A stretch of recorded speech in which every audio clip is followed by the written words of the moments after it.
Salam Indonesia. Anda menyaksikan berita terkini bersama saya Pradana Adiputra. PT Angkasa Pura I Persero mencatat pertumbuhan trafik penumpang sebesar 47,2% pada Oktober 2021.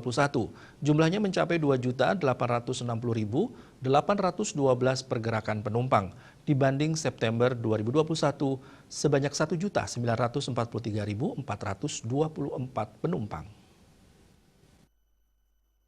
Direktur Utama AP1 Faik Fahmi dikutip dari kantor berita Antara mengatakan selepas masa PPKM darurat pada Juli 2021, trafik penerbangan terus mengalami pertumbuhan. Pelonggaran syarat perjalanan udara sejak September dan Oktober berdampak pada peningkatan trafik penerbangan.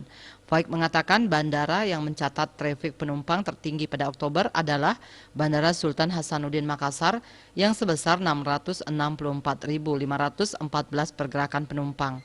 Sedangkan tertinggi kedua terdapat di Bandara Juanda Surabaya yang sebesar 570.487 pergerakan penumpang. Tertinggi ketiga adalah Bandara Igusti Ngurah Rai Bali. Trafiknya sebesar 464.840 pergerakan penumpang. Ia mengungkapkan pertumbuhan juga terjadi pada trafik pesawat pada Oktober 2021 yang tumbuh 31,4%.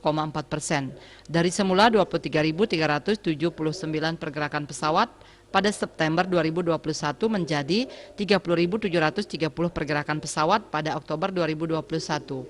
Adapun pada Oktober 2021, AP1 melayani penumpang rata-rata 92.284 penumpang per hari di 15 bandara. Bali Pos melaporkan.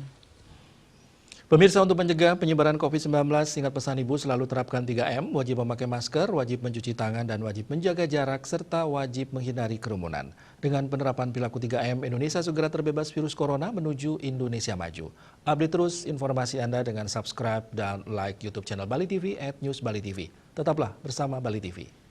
Salam Indonesia.